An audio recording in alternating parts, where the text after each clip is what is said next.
That Sober Guy podcast contains adult content, merciless truth, and emotional nudity. Listener discretion is advised.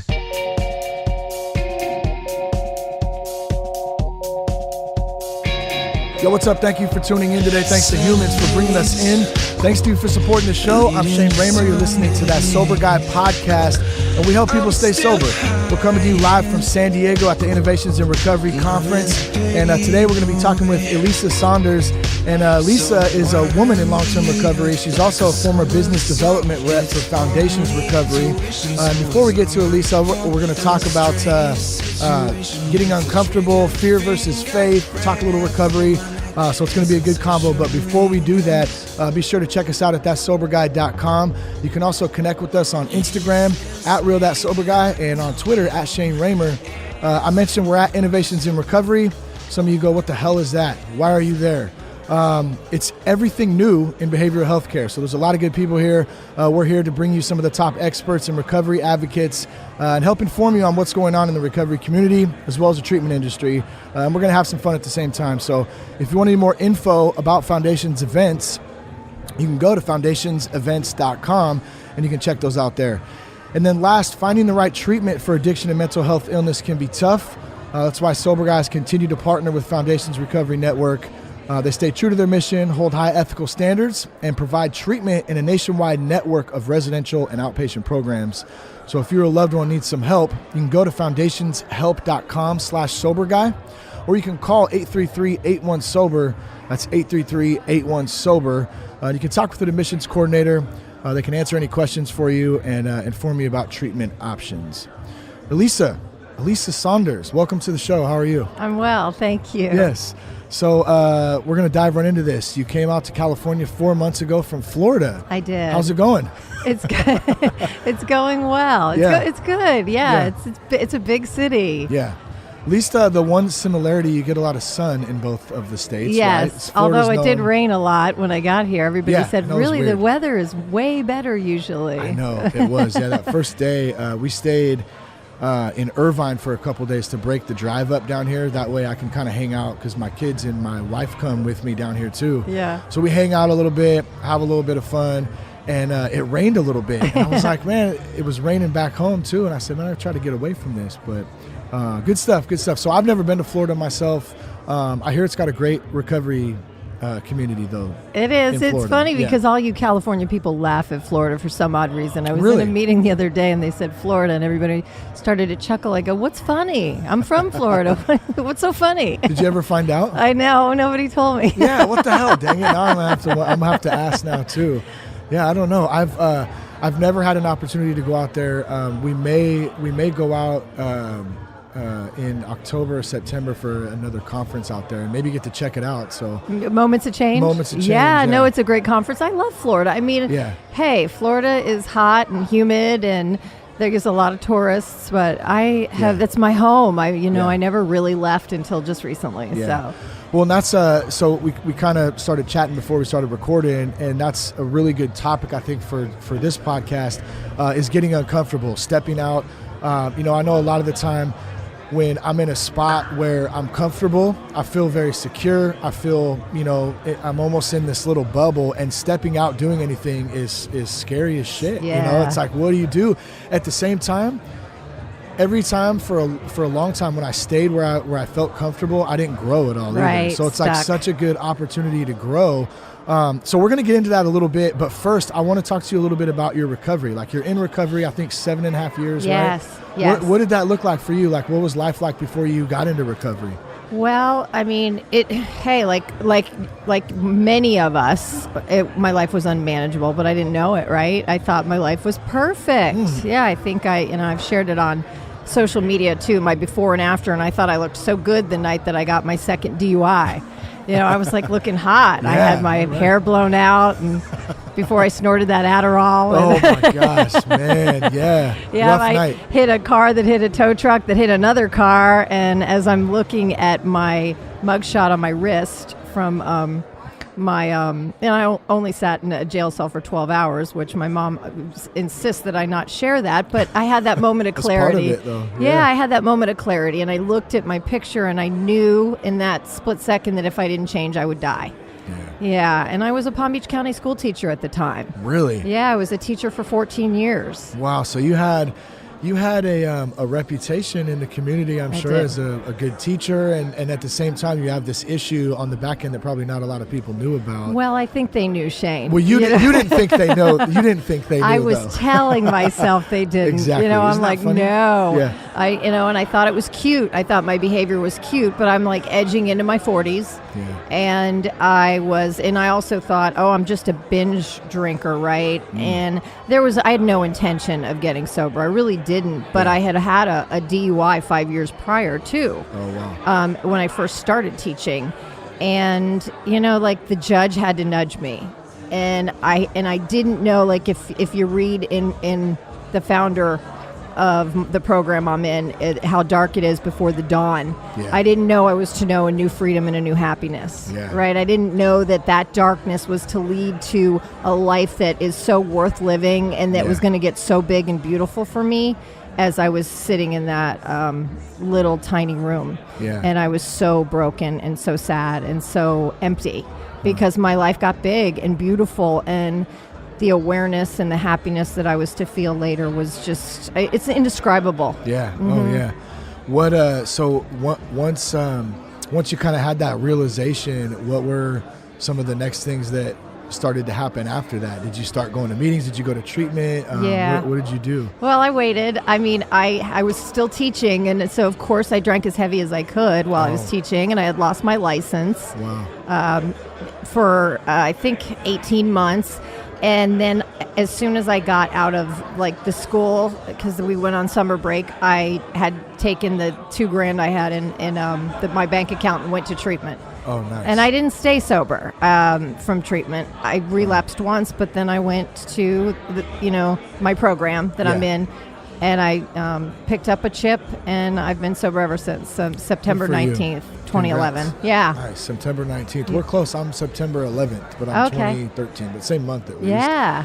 Yeah, it's exciting. I always thought, too, that I didn't understand, the significance of a chip, before. I thought it was kind of like a chip, but that it's like that stake in the ground, especially early on, getting those chips. I know for me, it really helped to get me to the next 90 days or 6 months or whatever, It's huge. It's a big part of it. Yeah, I think back in the day, there was, and I might say her name wrong, Sister Ignatia, I think, or back in the day of early AA, she would do that for some of the people that were coming in, and she would give the chip to them, and that's when it started. So it's just to symbolize, the sober time. Yeah. And so I mean, a lot of people are like, I don't celebrate time, but for me, I needed to do that. I needed to know that I, was able to count some time that mattered, because I couldn't even put 5 minutes together. Yeah, totally. Yeah. It is. It's a good feeling. I know, and for some reason I don't have it on me right now. I usually always do, but I keep my 5-year chip in my pocket all the time, because I'll just be standing there sometimes and totally thinking of something else, and I'll maybe go to put my hand in my pocket or something, and then it's that quick reminder, I got 5 years. Yeah, it means right something in that to moment. me. Yeah, it's pretty cool. It means something to me, even though there's times where I feel like I'm restless, irritable, and discontent, and separated from God, and not as spiritually fit. Yeah. I can go, you know what? I still haven't picked up a drink. I still haven't picked up a drug. So I still have hope right now. I can get back into my spiritual practices. Yeah. Mm-hmm. I think that, and this probably goes for a lot of guys too, but being a woman in long-term recovery, if we spoke directly to women out there, I think there's a lot of other, and it always surprises me too, I want to say this before, I started That Sober Guy podcast. It surprises me how many women listen to the show, which is awesome. And so I always love getting both sides of it. But I think there's a lot of women out there who probably have similar stories, and they have decent jobs as teachers, nurses, hairstylists. They're living their lives. Maybe they have kids, they're married, and at the same time on the back end they have this secret. They're drinking too much wine at night. Yep. It's just a little bit, and they want to. Maybe they don't even necessarily have a. They don't need to go to rehab or something, but there's definitely an issue. You know what I mean? So I'm just wondering if you have any takes on what, any advice or anything you would say to someone out there listening who might have a spouse or themselves might be struggling with that. Absolutely. And and this is controversial, right? Like, not everyone that goes into these programs, right, or the rooms of AACA, NA, are real alcoholics. Not even everyone that goes to treatment, because they'll get a nudge from the judge or the boyfriend or the husband. But if somebody cannot just put something down, like a heavy user, and they really need to have, like, our spiritual awakening, like they really have to have help, then, for me, like, going to treatment was just a beginning. I needed more. I needed to actually get diligent and have a spiritual awakening and get diligent and have that altruistic movement. So I needed to help other alcoholics, right? I needed to do other things. I needed to actually work a program, work steps, because the fellowship wasn't going to keep me sober.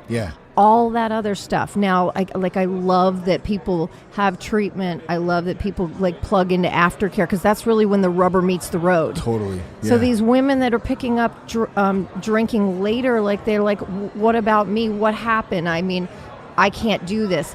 I would say, if you be a real alcoholic, you have got to get into a situation where you go raise your hand and really, really plug in to working some sort of program after a treatment and after getting into some aftercare.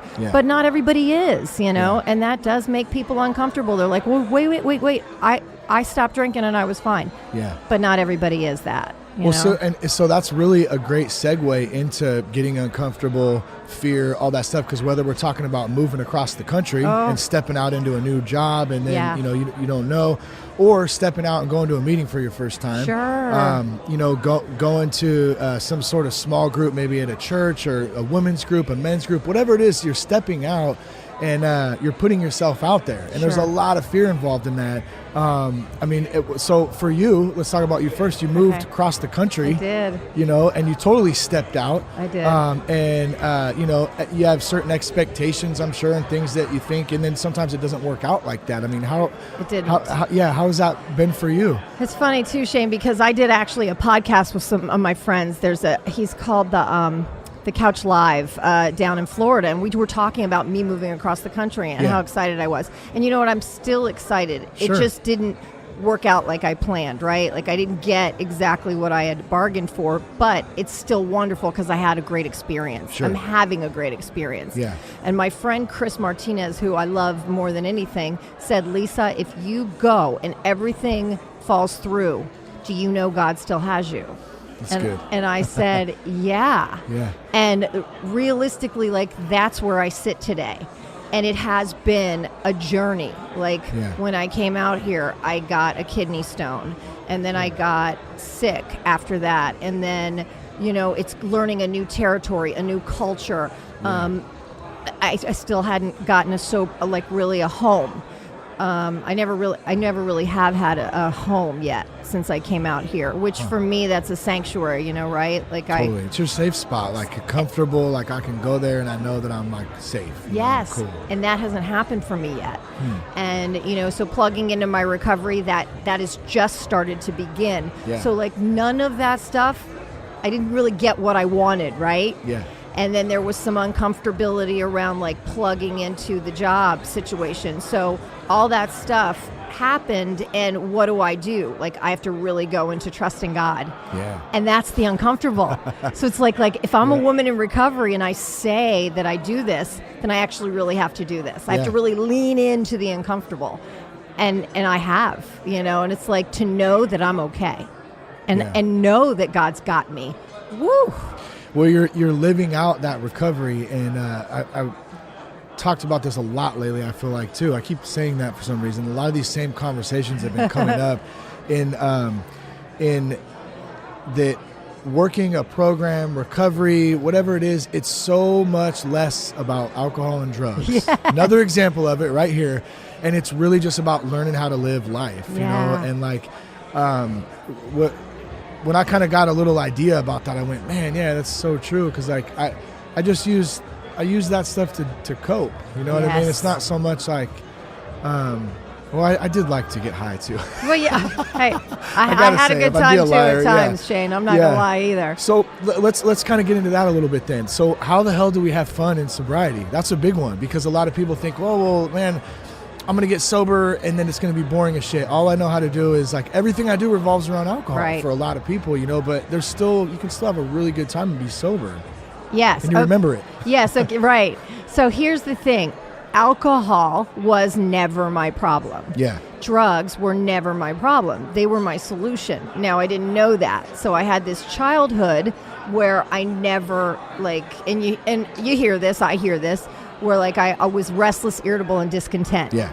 I never quite fit. I was that square peg that was trying to fit in a round hole. Felt different. Always felt different, So what it did for me is it made my mind quiet. It made me the prettiest girl in the room. It made me the smartest girl. I could go up to you. I could go up to everybody here. So I was always okay. And at times it made me feel like I could breathe. And then I later learned that I had an allergy to alcohol. So once I put it in me, I have that phenomenon of craving where I have to have more. Yeah. So my body wants it. Then when I don't have it, I've got the mental obsession that I actually, it's a thought that blocks out all other thoughts. So I have to have it there. So it's not even a physical craving anymore, that disease that centers in my mind. And then I've got the spiritual thing. So it's that hole in my soul that I fill with the drugs and the alcohol, or shoes, clothes, shopping, men, ice cream, anything that's going to fill the void inside of me. I was just telling what was it? Was it Paul? I don't know, one of the guys around here. We were talking, and I was saying how sugar is such a big deal. So I can't medicate with weed or Coke or beer. I shouldn't say I can't. I don't want to anymore, right? But I noticed when I get depressed or pissed off or something, let me just go eat a shitload of cupcakes and just stuff my face. Right. And it's and then I feel terrible afterwards, but it's and I've gotten better at this, by the way. Had an issue with cherry pies for a while. That was a big, weird one too. But it's this self-destructive mechanism, though. Let me just destroy myself any way I can, and then I'll feel better for a minute, and then I'll hate myself even more. It's terrible. It is that self-gratification, right? Yeah, immediate gratification. Because our disease centers in our mind, right? So we want to feel better right away. And that, so fun wasn't in the equation, Shane, back in the day. I just wanted to be out of me. I wanted to feel, I didn't want to be Lisa. There was never a time that I wanted to feel, to be who I was, be where I was, or feel the way I felt.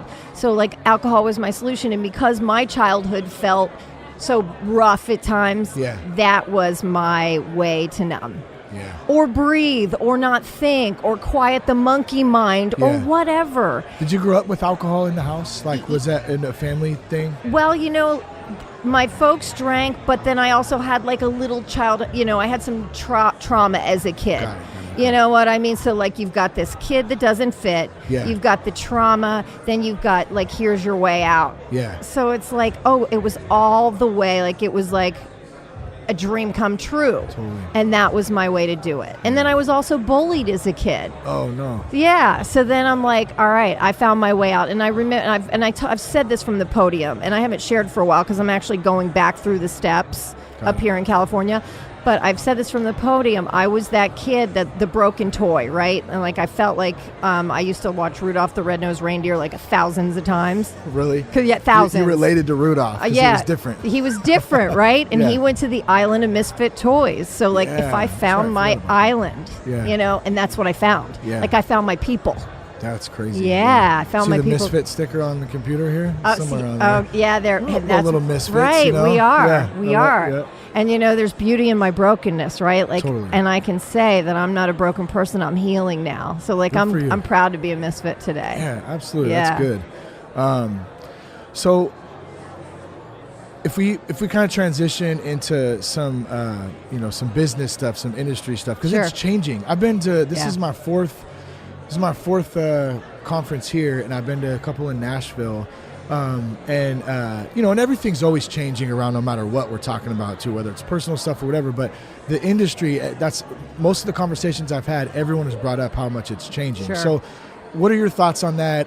What do you see, like, where do you see it going as far as, people getting the help they need? Like, I mean, as a whole, is there anything in particular that stands out? Yeah, I feel that it's changing for the better, to be honest with you. I think there's been some real rough patches in being in Florida because everybody looked at Florida like, ooh, yuck, Florida. I remember Florida. that with the pills, and I mean, that was a big time issue, right? Yeah, started with the pill mills, and then they blame us for the heroin epidemic. And it's funny because Dave Arenberg is speaking the last day, and he's actually a friend. I'm on a lot of sober task forces in Florida, or I was, and I connected him with foundations. So one of the reasons he's speaking is because of the connect. Nice. And he's a great guy. He's like the cowboy, He's like the hero of making all the changes. I think he's arrested over 90 of the body brokers down there. Like, really? Some of the people are serving 50 years. Damn. Yeah, like it's so powerful. That's like some terrible shit too. It's terrible, and I've actually watched it in person. Like, can you talk about that? Yeah. Like, what does that look like for someone who doesn't know what a body broker is, and like what they do? Like, what would a scenario look like? Well, they basically sell people,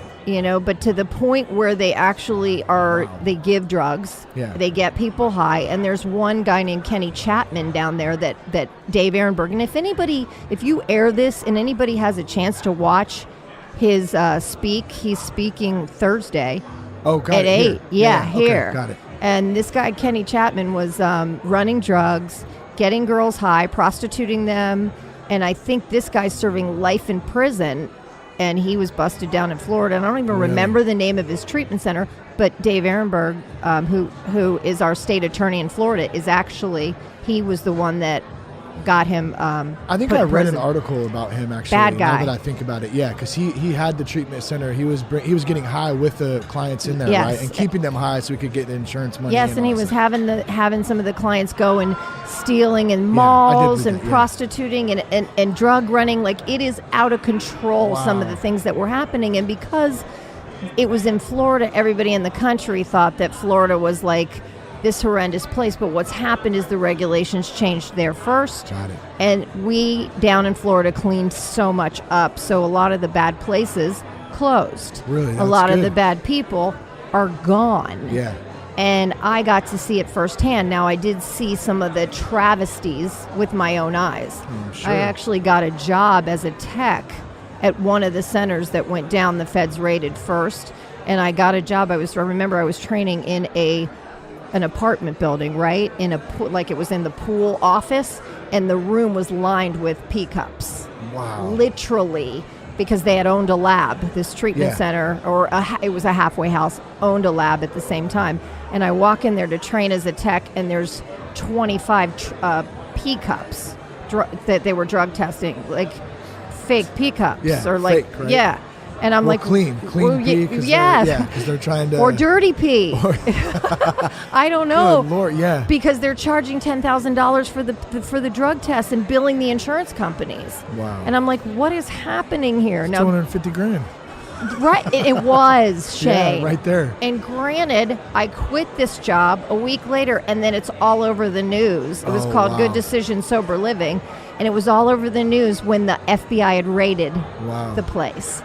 So you're probably the only person who's ever seen $250,000 worth of piss, like right there. And I saw it, literally. And then you see, I'm seeing like this person facing 50 years, this person. And I remember telling a girlfriend of mine, like, everybody Arenberg has busted, like I knew him. Yeah. Wow. And my girlfriend's like, well, I wouldn't brag about that. I'm like, I'm not saying I'm friends with them, but we saw it. Yeah, you saw it happening. We saw as it's it going happening down. in real time. Yeah. And I mean, I'm as ethical as they come, but it was just very bizarre to see it all playing out, And I think even somebody has like a movie out, or like they're on Vice Squad, and it's because like we really watched it happen, and we also watched the change. And thank God for Dave Ehrenberg, because it is different, and he's now going. That's why he's up here, because now they're making some changes up here in Orange County. Yeah, that's good. And it is changing all over the country. Thank God. Yeah.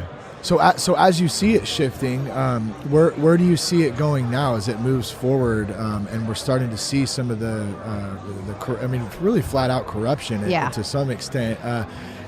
Where does it go from here? Like what's next? Well, I think that a lot of people were making so much money, but I think a lot of people were also dying. You know, like you're seeing young guys that own treatment centers or fake call centers, and then they're dead from a heroin overdose 6 months later. Or they're in that whole cycle of brokering patients. You know what I mean? So, like, I feel, and I mean, who am I, that a lot of that's changing, and hopefully the larger companies, the ethical companies, are going to, be more in control of that, and it's not going to be happening. Yeah, because it just doesn't need to. Yeah. I mean, I don't really need somebody with 60 days to own a treatment center and be driving a Jaguar to be like making kind of put two and two together and go, wait a minute, it's just, there's something, and because me without spiritual practices, owning a treatment center and doing the things that I was doing when I was out using, it's not a good picture, right? Like when it even says an alcoholic in his cups is not a lovely picture. And basically for me, what that means is me without God, not a good thing. Me in my drinking, not a pretty picture. That's a disaster waiting to happen. That's me trying to do everything and control everything, and that's not going to work very well. You know, Shane, you've been there. It's crazy, and I'm so glad I'm not there anymore. Like I sit back some days and I just go, just the little things too, like waking up and just waking up, being like, hey, I'm awake today. Like, my feet work. Yeah. Oh, like you said, with your kids and your wife. Oh, my kids too. Yeah. I know. Isn't that beautiful? That really is. Like they're the best, and like just like seeing that. And trust me, like I have my days. Like I lose my shit sometimes. like, and I actually said on the way up here, I was kind of doing a little poor me thing, and I just went, I don't know how the hell I stay sober sometimes. I was like, because the kids can be a lot, and thank God for my wife. Like she hustles and she handles business, and I think we make a pretty good team. But there's days, when it just my head wants to explode. Right. But at the end of the day, I would never ever want to go back to that. I would never. Ever. I'm so proud that like my kids never see me drinking. Like they know Dad doesn't drink. You know Beautiful. what I mean? Like that's a gift. Dad doesn't drink. Yeah. So I mean, it's pretty cool. So I appreciate you coming on today. It was really great to get to know you a little bit and chat. And I don't know if you have contact info or social media you want to give out. You're more than welcome to do so. If not, it's cool. It's up to you. Yeah. I mean, hey, I'm on social media. Like I did start on my. I don't know. It was kind of silly. Like I was blogging when I was moving out here. So it's Elisa Saunders on Instagram. But and I had a few followers, and I have a LinkedIn page, Elisa Saunders. So who knows? Like I am in the hallway. I'm interviewing with some places, and I've been in the business for 6 years. I worked at Acadia, then I worked at Foundation. So I feel like God's going to bring the right place for me and the right fit. I don't know if I'm staying in California. I don't know if I'm going back to Florida. But I know that God's got my back, and it will be revealed. That's awesome. Good for you. Like, I'm proud of you. Like, we just met stuff, but I can feel the energy. It's really good. And like, I know God's got something good for you. Yeah. Just keep doing the next right thing with no expectations. And then all of a sudden you go, holy shit, how did I get, wow, that's awesome. And I can see it. So thank you so much. Thank you so much. Yeah. Well, thanks for tuning in today, folks. You can go to thatsoberguy.com if you want any resources. Also connect with us on Instagram at real.soberguy, at Shane Raymer on Twitter. Peace, love, respect, and keep your blood clean. So keep my head on straight. I've been trying to keep my head on straight. You still say that I don't know anything about you. Oh, I don't know anything about you, but I know what you do in the back room.